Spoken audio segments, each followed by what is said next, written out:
problem is that governments create more currency. Buy one, hold it for a decade. Please do it. And nobody did. And I looked around and I was like, okay, but where's the bull?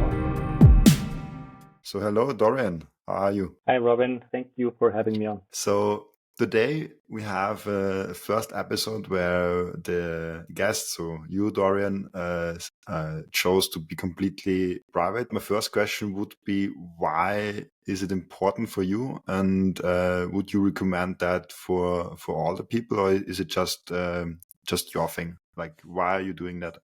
Well, I have a private life that I need to protect, is the reason why. There were situations where people have been under pressure because somebody suspected them to own Bitcoin, and I just want to avoid that fate for myself, for my family.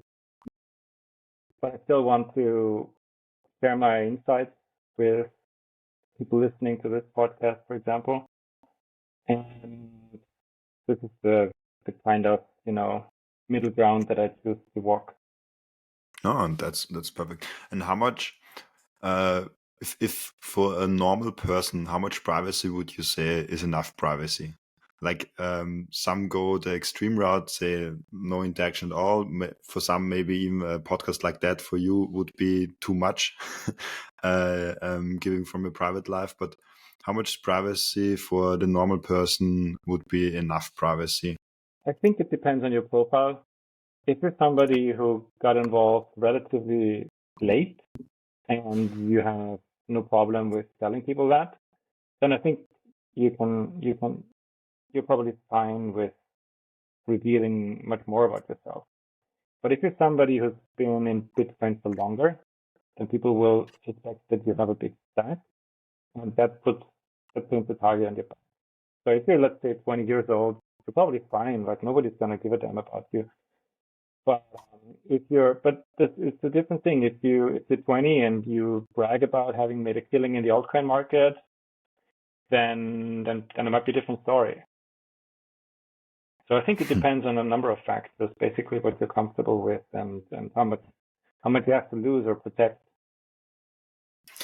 And you got into Bitcoin, I think you said 10 years ago? Almost, yes. Almost. Why did you get into Bitcoin at the first place? And is the reason why you are still in Bitcoin different now? I have to say my story with Bitcoin is kind of a love story, I think, because the longer I've been in Bitcoin, the more I like it. I initially got involved because I saw some random guy talk about it on Facebook back when I was still on there on a completely unrelated topic. He just brought it up. He was, I don't know, throwing it out there, trying to orange pill people. And I had no idea about, well, basically anything, but you know what it's like to be young in your 20s and you think that you know everything and you're very confident about your abilities when you're actually not. And I was kind of in this phase in my life where I had a lot of time on my hands. I was doing studies, university. And so I saw this and I decided to look at it. And back then, early 2014, it wasn't so easy to find anything. I did find enough for myself, but everything was a little bit more technical and complicated back then. And at first I looked at it, and what people always say is that first you dismiss it, and first you laugh about it, and they think it's a scam and all of that, but that really wasn't the case for me. I took 3 months, took a deep dive, went all in my mind at first, and then I just decided to buy throughout the years 2014 and 15. And ever since then, my appreciation for this technology and what it is and what the potential for humanity at large are has not been changed much. I think that the one thing that I would like to say is that Bitcoin itself, although it hasn't changed that much since then, I have to say that how I perceive it has changed. Because back then I was looking at this and I said, okay, this is either going to 1 million or to zero. I'll take my chance, right? I will put a little bit into it. Well, back then it was all I had, but I thought, okay, this is binary. This is either gonna go insanely high or it's just gonna fade away. And so back then, I think it was mostly speculative, even though I really wanted it to succeed because I thought of the implications for the world's poorest people, for whom this has enormous implications. And I think what's changed since then is that it's become so entrenched that you no longer have to look at it as speculative. I think that with all of these bear markets and all of the doom loops that we've potentially entered already that never came to pass in reality, you can say that this is no longer pure speculation. You can probably look at it and say, okay, this is a savings vehicle at this point for the not so faint of heart, and I still have to say that. What if you have the conviction and you don't throw away, like throw in the towel and end up doing a bear market? If you have the conviction and you keep buying all the way, and you have a solid balance sheet or income statement or whatever in your personal life where you make more money than you spend, then I think that this is a good solution for a big problem that faces humanity as a whole at this point. It used to be the case that, at least when I first got involved, that in Europe, on the Western world, that Bitcoin wasn't needed. You just didn't need it. The government was mostly benign and on your side and wasn't trying to pull the wool over anybody's eyes, but now they are. And this was mostly a problem for the world's poorest in places like African countries, a lot of Asian countries, Middle Eastern and so on, South America, where you have high inflation, where the government is not really on your side. But I think that ever since 2020, people have now realized that in the West, we're on a similar trajectory in many ways. And Bitcoin is a way to protect against some of that. Not all of it, obviously, but a fair chance. Great. And so 10 years ago, the price was like, what was it around about? Between, I think the cheapest I saw it was like 180 or 200 or something like that. So it's fair to say you saw Bitcoin rising up really fast and also rising up down a lot. How is this living through seeing your net worth double, 3x, 4x, 5x, and then crashing down, I don't know, 80%, 70%? What were the crashes in there? It's not good. I have to say it isn't good for you. Because, first of all, it consumes you, especially if you're young. You get cocky, you make mistakes, you say things that you're probably not so proud of later on. And it can be very humbling in the bear market. And that part, I think, is great for developing strong character. But the bull markets are where the mistakes are made, for sure. I mean, you can make the mistake of setting the bottom in the bear market too. And I've seen people in my personal life do that, but there are definitely stories about that. And then I've made mistakes and I've tried to learn. But I think it's very stressful. Yeah, that's why I think the line "stay humble and stack sats" is so important. It's for me even a cheesy line. It's like a line that a lot of people say really fast, but especially if you live through the bear and the bull market, it's very important. Did you ever experience with altcoins in those 10 years? Oh yeah, you had a lot of. That's why I meant mistakes are made during the bull market. Oh, the altcoin market is something I want to talk about too, but I would like to start somewhere else first, if you don't mind. Yeah, start.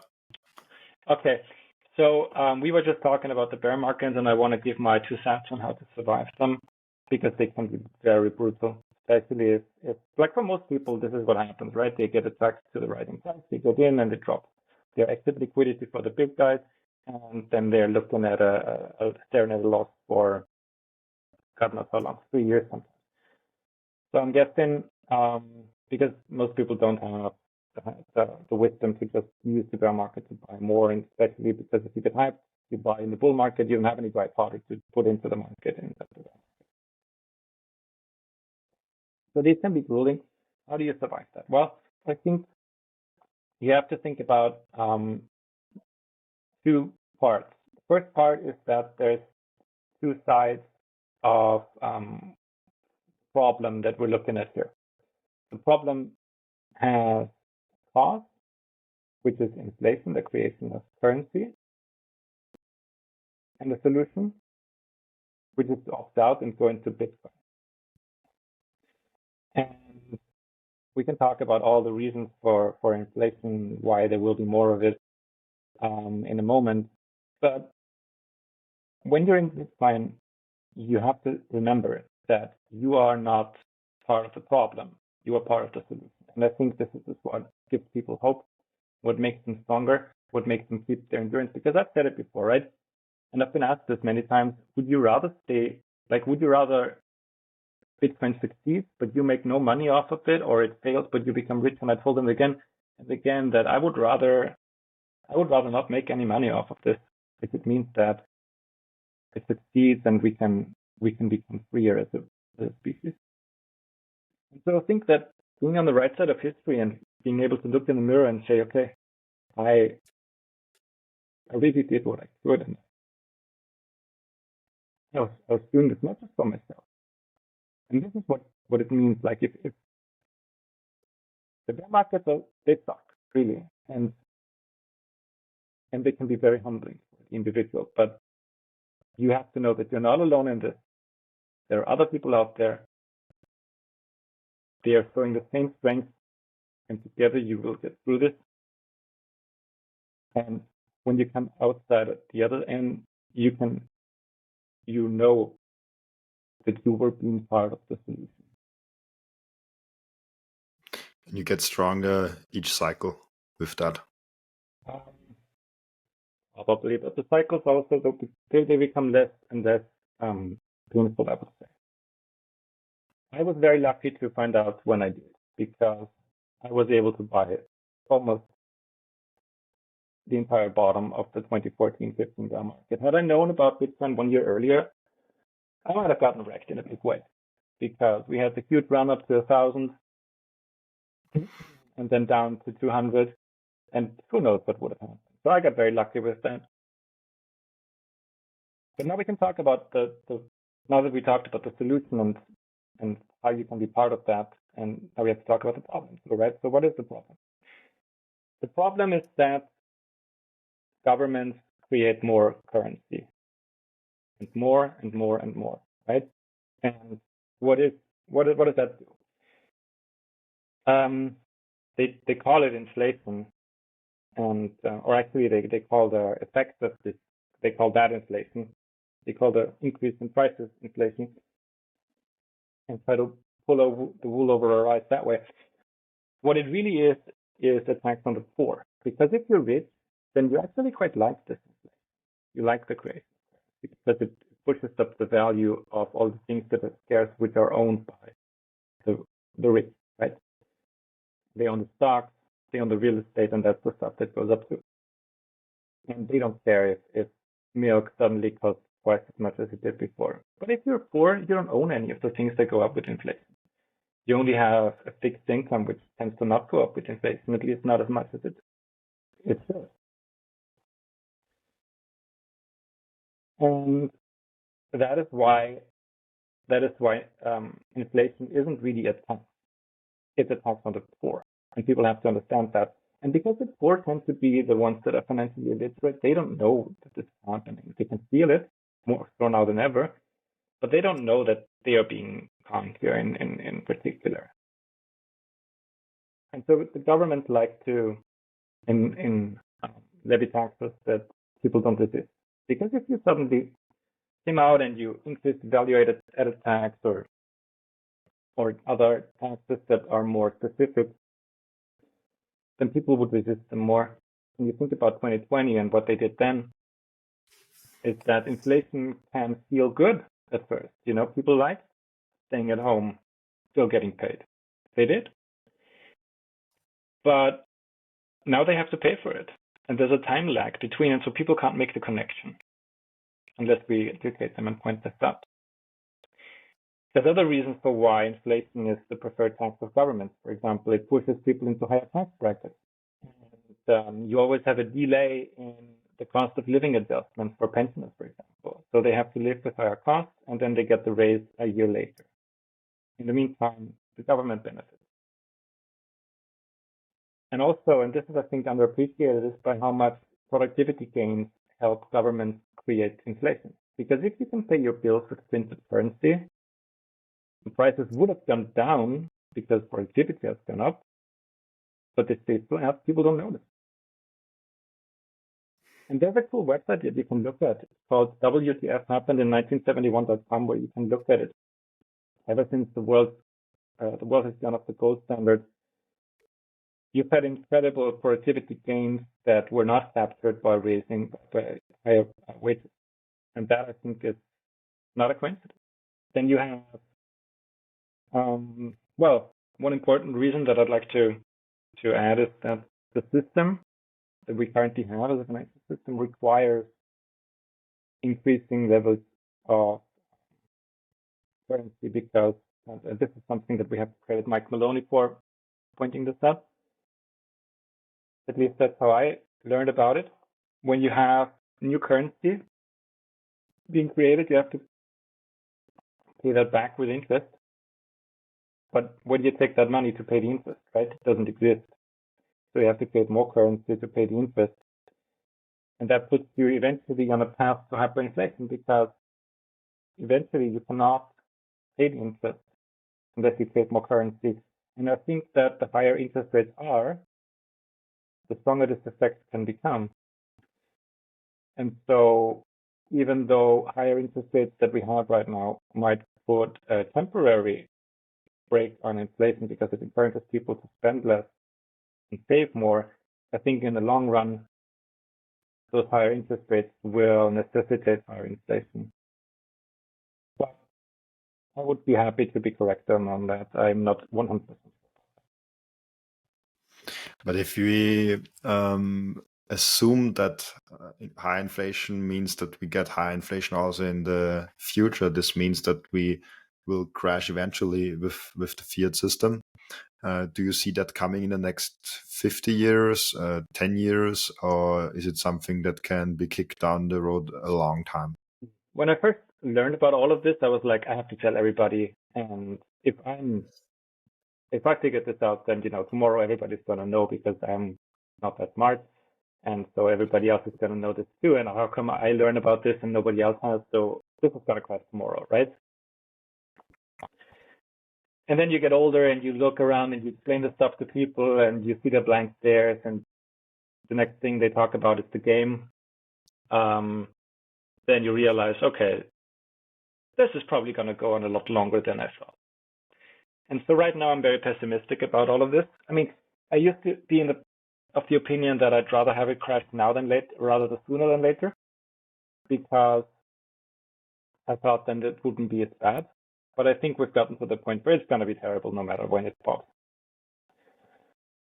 And I have no idea when it's going to pop. I've seen a very humbling interview by Doug Casey talking about this stuff in 1981 or so. So who knows? Yeah, 1981. Almost 50 years now. Yeah, so he probably never in his wildest dreams imagined that we would still be on this path by now. Crazy.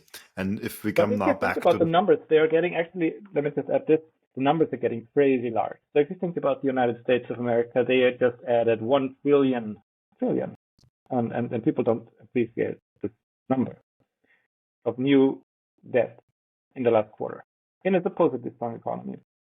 So the numbers are getting to the point where it's just so obscenely large that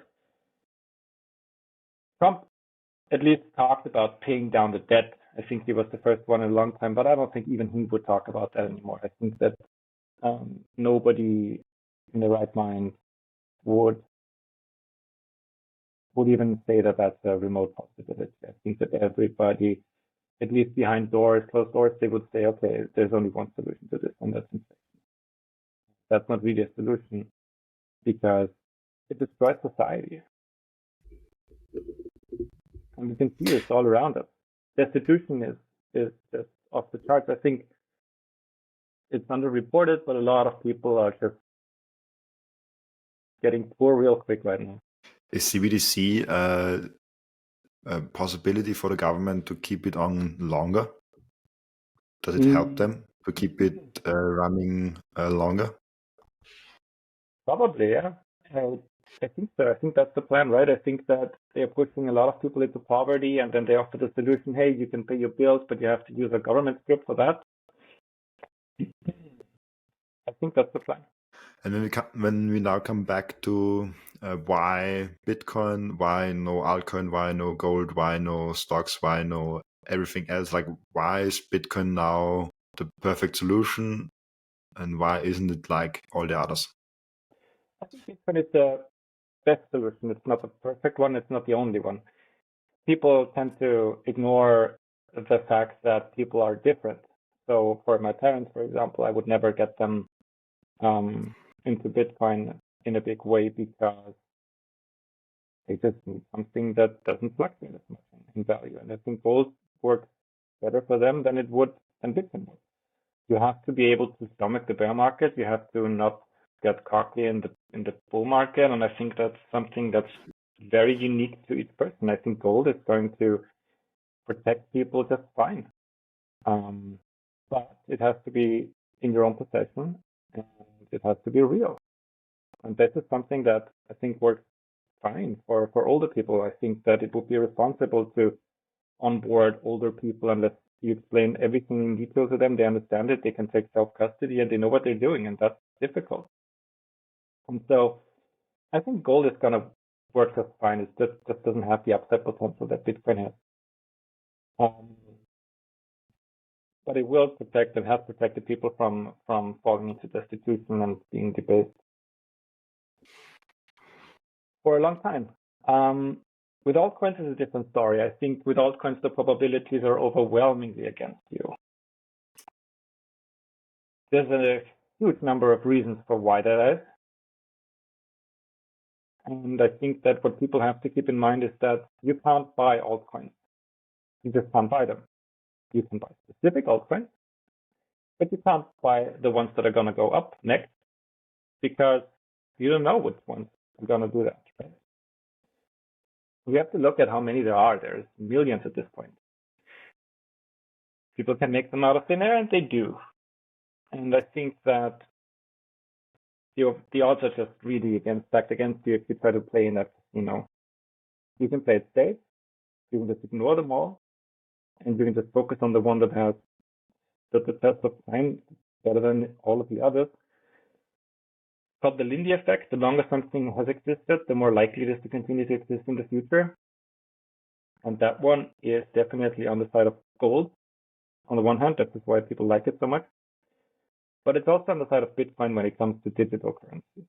And also, another thing that I would like to add, and this is probably a bit too difficult to understand for most people, but I'd like to say it anyway, and the more often we repeat it, the more likely they are to understand it, is that a blockchain, the technology used by digital currencies for the most part, it's just a very, very slow and inefficient database. That's all it is.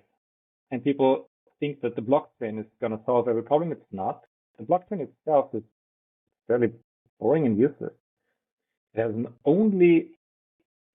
has so many different drawbacks that you would never use it for anything except the one thing where you cannot live with the one thing that it does offer. And that's decentralization. You don't need this for projects. You don't need this for data. You need this only where it matters to us. And that's money.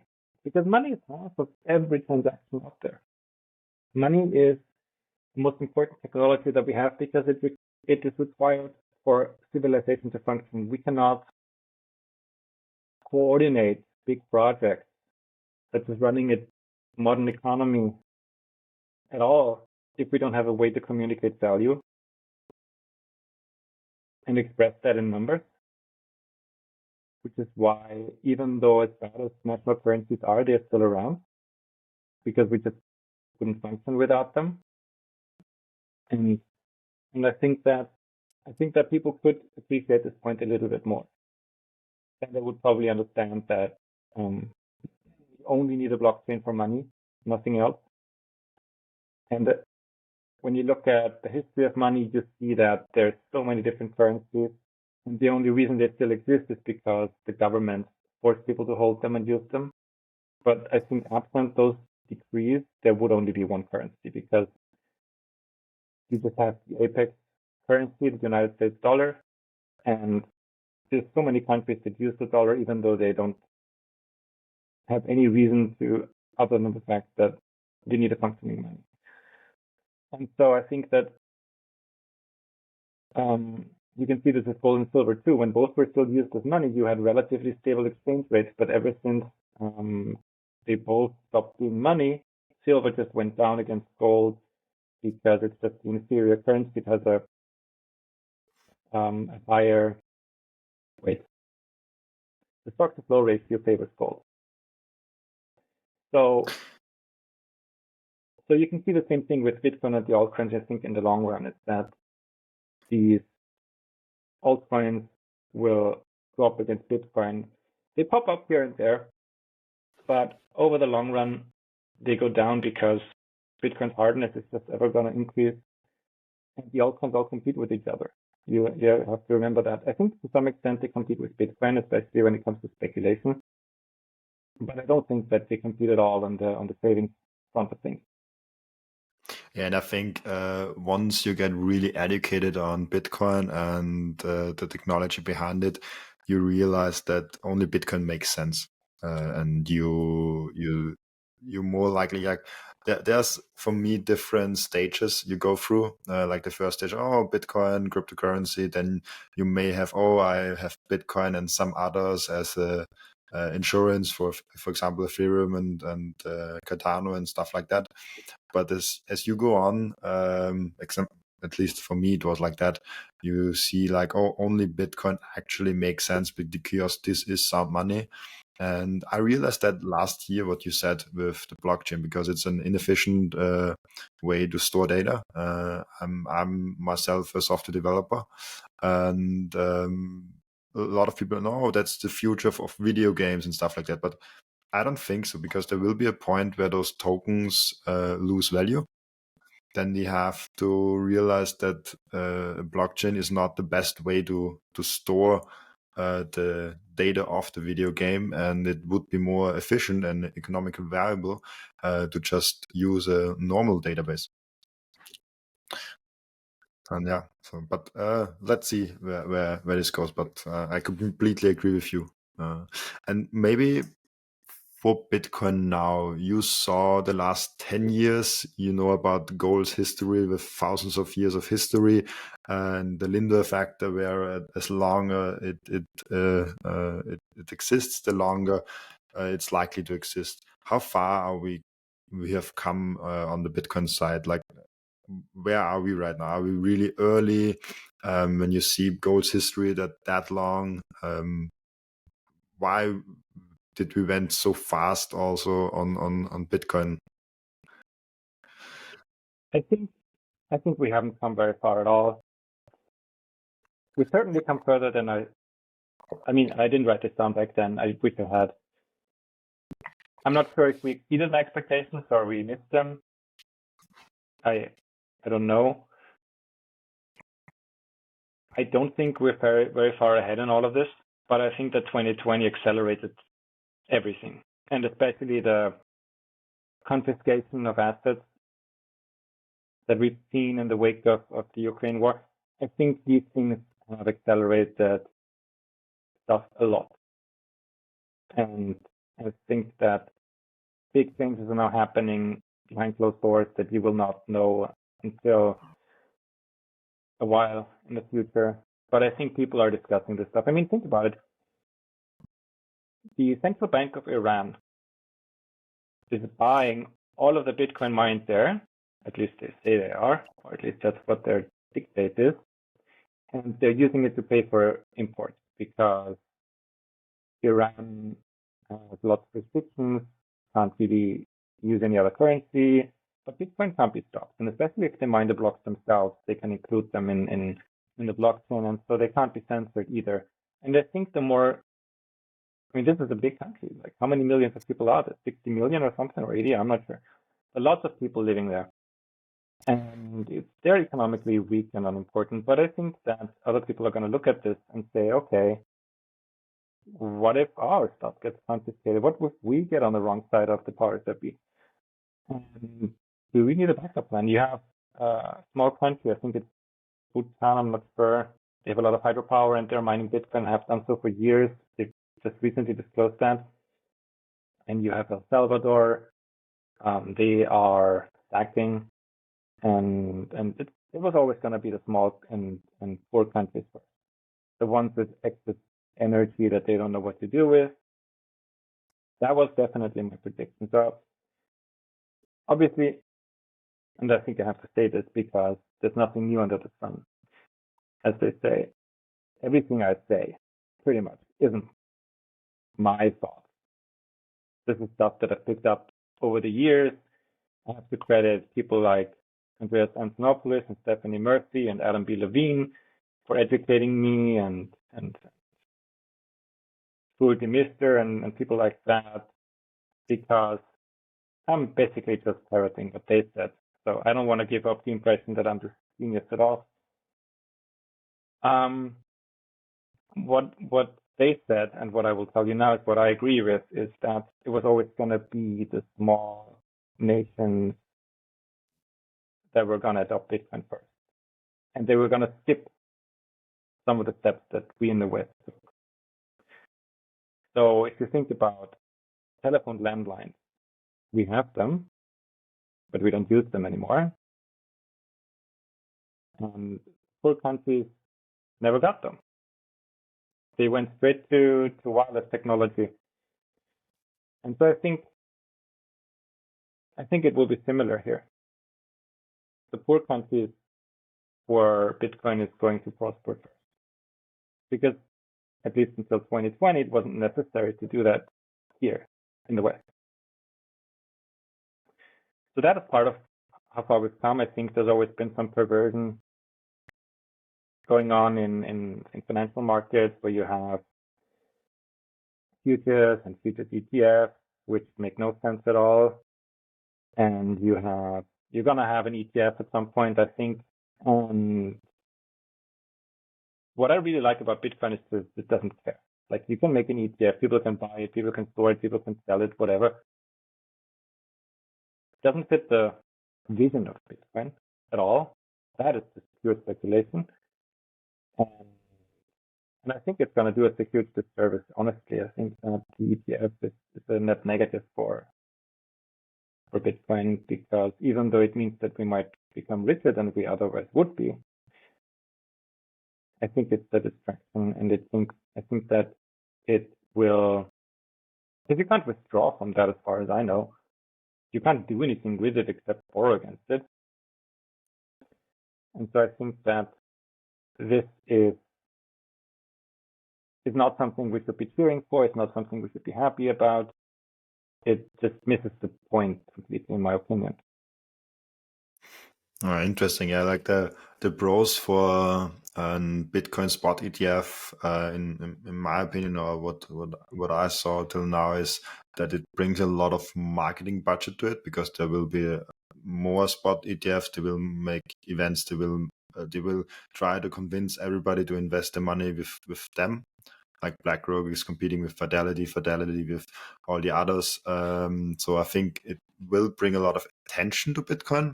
If it's good or bad in the long term, I'm also not sure about. But the one thing I'm really sure about, it just will bring a lot of attention and eyeballs on Bitcoin. But maybe it would have came anyways. Like, I think we cannot stop in Bitcoin spot ETF, and I think that Bitcoin will not be stopped by a Bitcoin spot ETF. Like, it just does not care at all. Yeah, I But agree. it could be I agree. yes. I just I just don't think this is what it was supposed to be about. Not about Yeah. the price. I think is the least important or relevant or interesting thing about it. But then again, I have had very little success in conveying my message so far. So maybe a rising price is the thing that we need. Yeah, I think, who was it? Seyfedin Mus that said number go up technology is the best marketing tool for Bitcoin right now. I think Probably he said correct, it. because because I have to say, like, I have had people come to me privately and congratulate me on my call because they didn't believe it when I said it in 2015 or something, and they're still not buying, right? So I I can't tell you how frustrating it's been, because I was literally walking through my life, slapping people left and right, or not, well, figuratively, okay, and telling them, hey, 200 euro, come on, buy one, hold it for a decade, please do it. And nobody did. So that wasn't the only thing I did. But back then, I could really, with a clear conscience, tell people, hey, this is the chance of your lifetime. Whereas right now, I can't do that anymore, because if people buy at 44,000, then they can't afford one Bitcoin, most of them, and they're not gonna, even if they could, they're not gonna buy one, and it's not gonna change their life in the same way as if they put in the same amount of money back then in 2015. And so I don't really do that anymore. I don't walk around telling people this is going to make you rich. I used to do that, didn't work. Don't do that anymore. I tell people to become self-sovereign and to take control of another aspect of their life when they still can. Because people ask me, what do you need this for? Right? What's the use case? You can just sell it. That's all you can do with it. And I tell them, well, not really. You can take it with you without anybody noticing. And that is a big thing, because what other technology or what other kind of money can you do that with? You cannot do this with any bearer asset. And this is key too. What is a bearer asset? This is something that has value without anybody else having to back it or to pay for it or anything like that. Like if you have a bond, if the person owes who sold the bond, they don't pay, then the bond is worthless, right? If you have a piece of gold, then the gold itself has value. And with Bitcoin, it's the same thing. And I think people are going to appreciate what it means to hold bearer assets in the future, especially with high inflation and with broken promises, because there will be lots of those. Yeah, In regards to orange pilling people, I am really bad at that. I haven't had much success at all. And so I try to tell people, hey, this is a situation, it's going to get a lot worse. Why don't you do something proactively? And people don't believe me. They don't. I think laziness is huge, and intellectual laziness especially. Yeah, I noticed that, like, I'm on social media with my name. Everybody knows that I'm the Bitcoin guy in the environment, in the friends, in the family circles. Like, I'm well known for Bitcoin, and I stopped bringing up Bitcoin, I think 1.5 years ago, 2 years ago, 1 year, something around that corner. And I noticed that people come to me when they really want to know about it. And that's when you can really have a good conversation and really but that's all try you to get. educate. But that's all I ever get. That's a conversation. They ask questions. They're really surface level questions usually. Nobody really digs deep enough, because, as I think one of your other guests mentioned, you need to spend the time. There is no way around it. You have to do this yourself, because people sometimes come up to me and they say, hey, can you help me set this up, and can we do this together, and all of that. And I tell them, well, I can teach you, but you have to do this yourself. You have to understand what you're doing, because if not, then this will be irresponsible. I can do everything for you. What if I drop that tomorrow?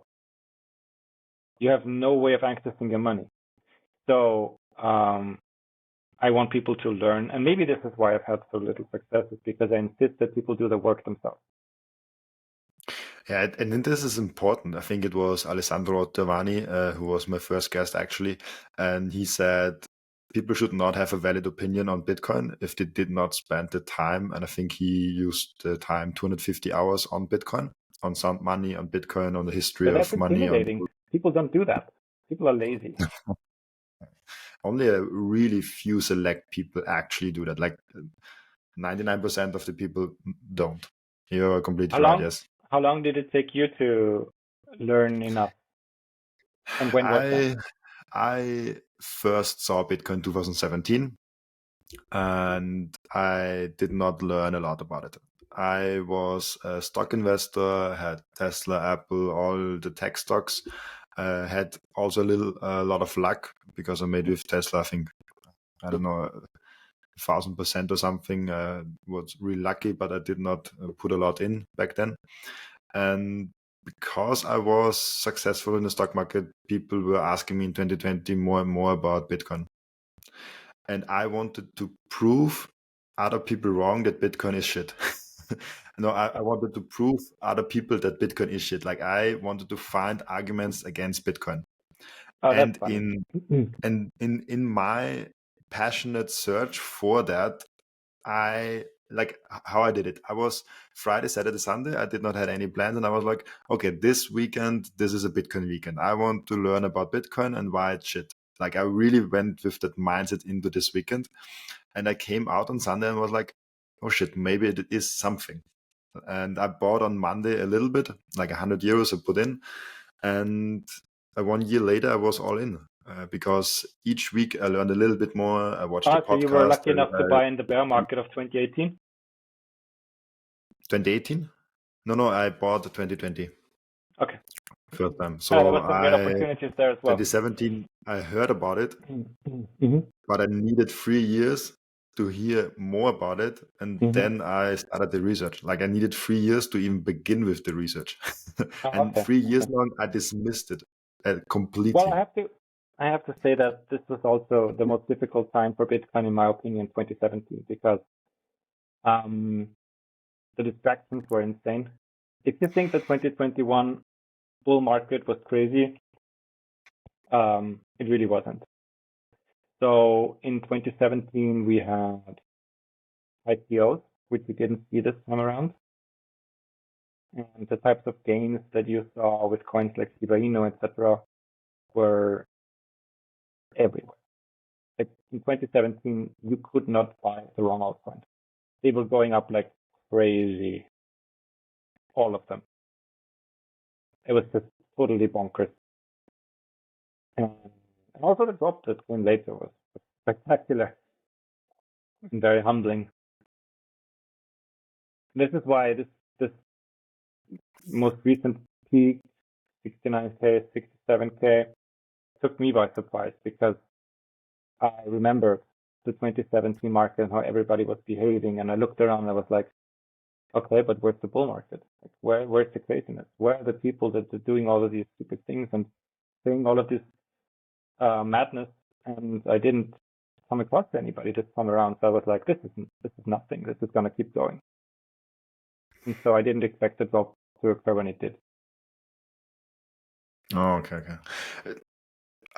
What do you think will happen in the next few cycles? Like you saw the last 10 years, do you see any patterns that come in every bull cycle? And what do you think will eventually happen in the next, I don't know, 5 years, 10 years?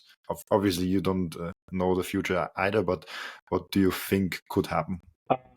So difficult, because the past didn't play out the way I thought it would either, at least not exactly. I think we're gonna go higher for longer. That's what they say. But in seriousness, I think we're gonna see more of the same, right? You're gonna see more craziness, more spikes, more drops. But I think they are becoming less intense in both directions. We've seen that already. The market is definitely growing up on that front as regards to volatility, but also on the regulation side. They're now really taking some people behind the woodshed. You can see this with SBF and with CZ and with with McKinsey and people like that. They're trying to clean up at least the biggest fraudsters in the space. And I think they will continue to do that. And I think in this regard also, they are putting a lot of people on notice because the scams that we've seen, they were just completely crazy. I don't know. Do you know about Quadriga? No. Just on a little side note, that was an exchange from Canada. The founder had all of the keys to all of his funds in his head. Traveled to India and died. Oh, okay. So I don't think they ever got to the bottom of that. And you had a lot of shenanigans like that happen in 2017. That was, or 2019, I think we saw what was it? There was some scam coin from China that pumped Bitcoin up to 13K and then crashed it. And I think those people are doing time now in their jails. And so you see a lot of scams in the altcoin market, but I think they're catching a lot of them. My fear is that they're gonna go after the developers of anonymity tools as well, and that will push everything underground and make people do what I do, just stay anonymous. What's your thoughts on KYC on buying Bitcoin peer-to-peer versus buying Bitcoin on Bitcoin exchanges? Well, I think KYC is just a tool for control. It has nothing to do with the stated intent. Because when you think about what money is a way to transact or communicate value without having to know who the other person is. And so KYC defeats the whole purpose. And I think the more we do that, the less well our economy is going to function. I don't think it's worth it. I don't think there's that many bad actors out there to do all of that because the amount of work it puts on everybody's back is just insane and increasing. And it's probably by design. It's probably intended to make it so that cash becomes more and more cumbersome and difficult and used less often. And there are different kinds of KYC. There are like KYCs where you only have the IBAN, like light KYC. There's KYC where you have to register with video ID. There is KYC even where you have to prove where the reserves and the money is coming from. Do you make a differentiation between those KYCs, or is it as long as it's tied to one person, it does not matter what KYC type of it is? I think the more KYC, the worse. And it's also a big problem. Let's say you are very wealthy and you have a lot of your money in Bitcoin, and then you have to KYC, and then somebody breaches the database or the employees at that company. I mean, somebody can just apply there and work there, and they can see the database and they can figure out where you live because of the KYC. They know exactly what you did, and that's a huge problem. So you don't want that. I think we've just seen it in India. They had this huge breach in one of their databases where financial data of 1 billion people was leaked or something like that. I mean, that's crazy. But they're going to do it anyway because they want to control, and they have the hubris to think that they can safeguard the data when in fact they can't. And this is what I like about Bitcoin, is that there's no place to put that information. It just isn't relevant. It's not being collected. It's a great point. I would end this podcast with maybe, because you said you are also into gold and the history of it. You are well educated on the financial markets.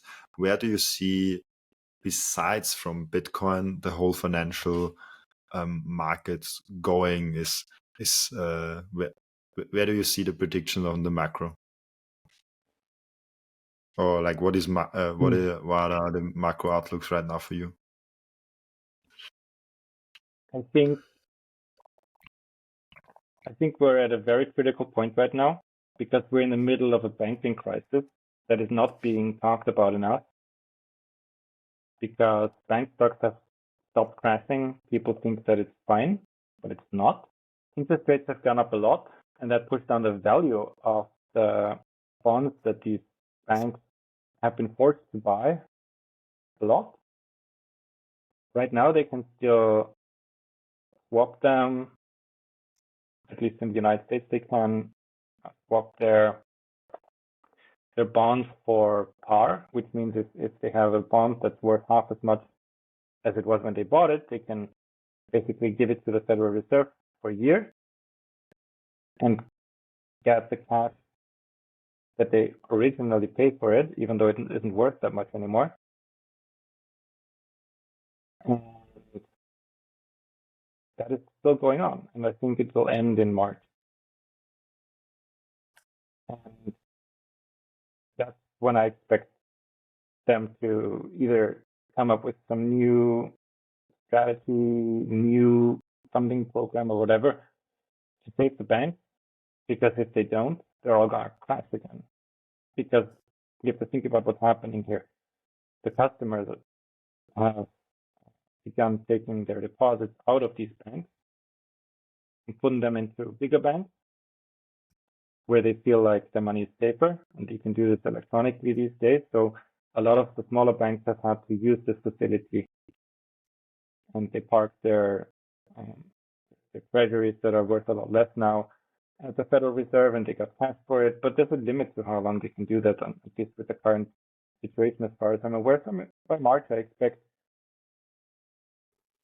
big changes, because you can see reserves being drawn down in the repo market, and everything points to March as being a potentially interesting time of the year again, as we've seen last March, where we saw the banks crash.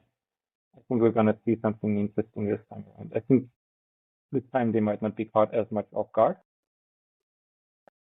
But the politicians, they're bureaucrats, so I wouldn't put it past them to be surprised once again. So I think the market has begun pricing in rate cuts, which might be the reason that things are going up right now. And I definitely don't think we're going to get out of this without another blue eye. And that would be doing you a big disservice to say that Bitcoin can't float, because it can, and it has, and it will again. And I think that if you're in this for the long haul, you have to be prepared for that, first and foremost, mentally. And secondly, maybe with some dry powder in case it does happen. I don't think the drop will be as bad as the March 2020 drop, but it could be. And if it is, we might not go straight back up like we did last time. Staking sats is the solution. We have end routine at the podcast where the previous guest asks the next guest a question, and you can interpret the question however you want to interpret it. And what does Bitcoin success look like to you? What does Bitcoin success look like to me? Freedom. Freedom for the maximum number of people, I would say. Because right now we have a lot of people, like we did in ancient Rome, who don't produce anything, who just live off of everybody's hard labor. Rent seekers. That would be the politicians, the political class, back then aristocrats. And we just have to get those leeches off our back, and then we can be free again. And then we can enjoy the gains in technology and productivity. I think this is when humanity will finally see a golden age again. This is what freedom can bring. Because right now they're just creating all of this currency to pay half the population to be lazy and not work, and the other half has to pay for it, more or less. And then they can also fight wars and destroy countries with that money. And because most people don't realize this is what's happening and don't know how to resist that, it continues. But I think it will stop when the music stops, when the currency itself that is used to perpetrate all of that, when that stops having value. And this is, I think, something that we don't have to do anything to make this happen. They are doing this all by themselves. But we don't have to get caught in the crossfire. I think that's a great point to end the podcast here. Thank you for doing it, Dorian, and bye-bye. Thank you. Bye-bye.